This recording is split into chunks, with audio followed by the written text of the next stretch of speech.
Colleague and friend and guy who built this, you mentioned something that I've mentioned on the show a couple times now, but I'd love to hear the full story around it. That Charlie actually, not only has he been deeply involved in Rumble from the beginning, and I'd love to hear how you guys started talking about that, but he found this very building for you. And so much of what Rumble does now is about Sarasota and Longboat Key and this part of Florida and freedom. And I was telling people how, you started in Canada, let's say slightly less than free. So can you talk a little bit about Charlie's connection to all of this? Yeah, well, first, welcome to Sarasota, Longboat Key. I'll step back and kind of tell you how I even found this place first and foremost. My parents have been coming here for 20 years as Canadian snowbirds. I fell in love with it, as you can see Yeah. out there. It's as beautiful as it gets. But as Rumble was like transitioning into this small company and growing very rapidly late in 2020 and early in 2021, Charlie not only before I get to the Longboat Key story, Charlie was actually the first investor in Rumble with JD Vance, Vivek Ramaswamy, back in I think it was like April of 2021. Wow, I And didn't even know that. yeah, Yeah, he was in wow. that very, very first round, and he was out of that group, I would say the by far the most active and most interested in that investment round person Did you to know him at the time or you met him no, because of the investment? I don't exactly remember how I met him at that time, but it was probably through the investment as Rumble. Actually, I think I met him shortly after Bongino joined Rumble Hmm. in late 2020. So I actually knew him a little prior to him investing. So even before the investors. And he ended up joining that investment round back early in 2021, but the most important part was that he was like the most active investor, the one that was most interested in helping Rumble Hmm. and most interested in like freeing speech as much as possible, allowing everyone to be able to have dialogue. He was adamant about that, as we already know, but he was instrumental in the building blocks of Rumble and really pushing that forward and supporting me, supporting this company to get where it was. And then that kind of like, you know, brings me to how we ended up here. Obviously, my parents were coming here, and I fell in love with this place, and I thought it was the right place. It just felt like Florida. It was the freest state in the country in my mind, and it just felt right. And I remember Charlie telling me, he's like, I have a place in Florida in Sarasota. I'm like, really? And he's like, yeah. So he ended up coming to Sarasota, and we ended up looking for offices together. That's how involved he was. He didn't need to do that. Think about Right, this. Like as an investor, most shareholders are just looking for returns on their investment. right. And Charlie wasn't that guy.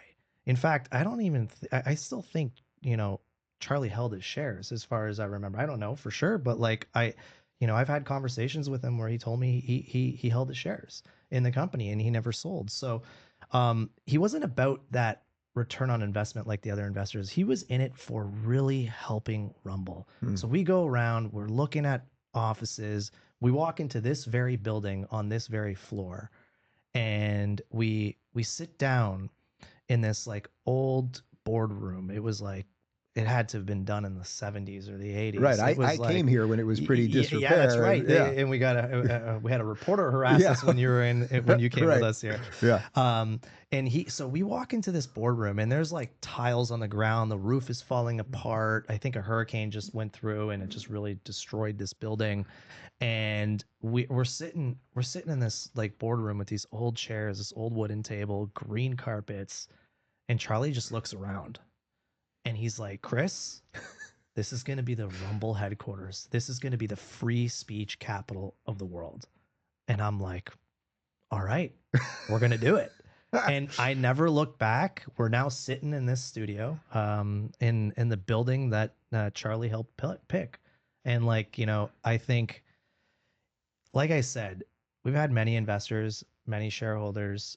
Charlie was one of the few that really did it for the purpose of forwarding free speech, the actual idea of like doing something great for America. And that's where his heart was. That's why he was in this company, and that's why he helped build it with me. And he never stopped. Like we were we're meeting all the time. We were talking all the time. We're trying to figure out how to do certain things. And, you know, he was always involved, deeply involved. And like for that, I'm forever grateful. Yeah, Without him, you know, Rumble wouldn't be where it is today. and it's important to reiterate that he wasn't like an official advisor or anything. He was really doing this because he believed in the mission and he believed what Rumble was doing. Yeah, he had some stock, but like he didn't have to be wandering around finding buildings with you or advising you or No coordinating on investor free speech events has or anything ever, else. yeah, Yeah. no investor's ever done that. Yeah. You know, that's not usually what you expect out of the investor, but Charlie went above and beyond. He really touched this company in a way that I don't think many people know. And you really think about it, during that time, Rumble was the only thing. There was no X, there was no Elon. Rumble Hmm. was the tip of the spear for free speech. And Charlie knew that. I knew that. This company knew that. And we did something that no other company did at the time. And we stood up for that First Amendment like no other. What do you make of the state of free speech post what has happened to Charlie now? Because obviously we were at the memorial yesterday together. There was a lot of talk. I mean, I think every single speaker said something about his love of free speech. This company is the company lead. I think it's still the spear. I mean, X has helped a lot for a lot of reasons, but there's still a lot of confusion around the algorithm there and, you know, are things being seen and all that kind of stuff. I mean, what do you make of the general state of free speech in a time when Charlie lost his life for it, and here we are defending it, you know, basically through a tech stack? Yeah, I think we have to understand that free speech is always going to be under attack. The truth is always going to be under attack. People that stand for freedom and freedom of expression are going to be under attack. We have to be brave. We have to be strong, and we have to defend it. We're not gonna have free speech by just sitting around and not doing anything. We're gonna have to like fiercely defend it. And like in the aftermath of what happened to Charlie, you know, we went through a lot of, I'm sure you, but myself, I went through a lot of different emotions in the last week or two with respect to that. And like, you know, obviously the ABC Jimmy Kimmel thing, and I got really irritated. Like, you're now seeing people talk about ABC, that they now, you know, the Trump administration is infringing on free speech. Yeah, And that's yeah. just like, that's really irritating to me, because that's not what free speech is. Right.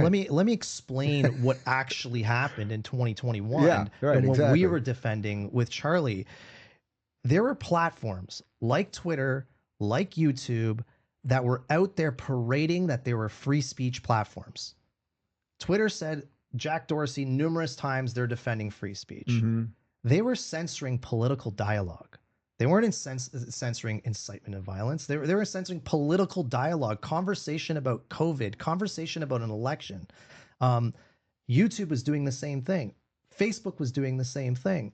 And all these companies were parading that they were going to uphold free speech, yet they were censoring thousands, if not millions Right. of people, millions, for sure, millions of people on what they could and could not say. That's first, if you're going to parade that you're free speech, you're not free speech if you're doing that. Where were you when it Very, mattered? very simple. Yeah. But never in that moment was Fox News or CNN or any television show that's in the media. They always had the ability to change staff, always Hmm. had the ability to, you know, remove people, put other people in. And that's what ABC did. Right. His show's ratings were going down. They found this as an excuse to go possibly do it for that reason, or they did it for, you know, what he said. I don't know. That's their internal, you know, deliberations. But at the end of the day, they're exercising their free speech and their First Amendment rights by letting someone go Right. on their Freedom of on association their is media also a thing. platform. Yeah. Correct. So it's not even close to what happened in 2021 when you're deplatforming a president's communication to the public. There's a big difference between Facebook and YouTube, which are means of communication to the masses.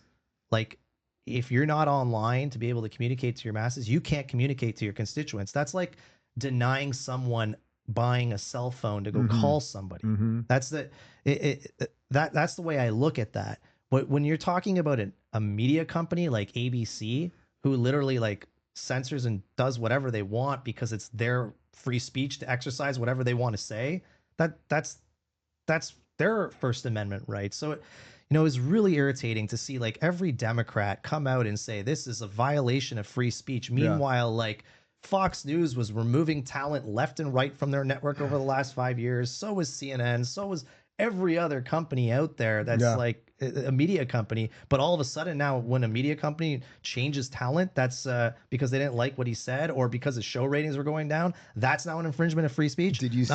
Did No you way. see the? There's a meme going around of what Jimmy Kimmel said when Roseanne was fired by ABC for one tweet, even though she was a hero of the left at the time. Now the left doesn't love her so much. But he basically was like, "You have a responsibility to say the right thing, and anyone can decide to hire you or fire you." It's hypocritical, right? Yeah. Like this is I saw one with one that he did with Trump as well. And like it's just so hypocritical and it's so disingenuous. That's the part that bothers me. We actually here at Rumble, Charlie actually defended what the First Amendment really is here Mm-hmm. for and how it is to be used. And they're trying to conflate the idea of a media company changing staff to be an infringement of the First Amendment. No, no, no. It is exactly the exercising of the First Amendment to change your staff in your own entity. Every entity has its right to its own free speech, however they want to speak.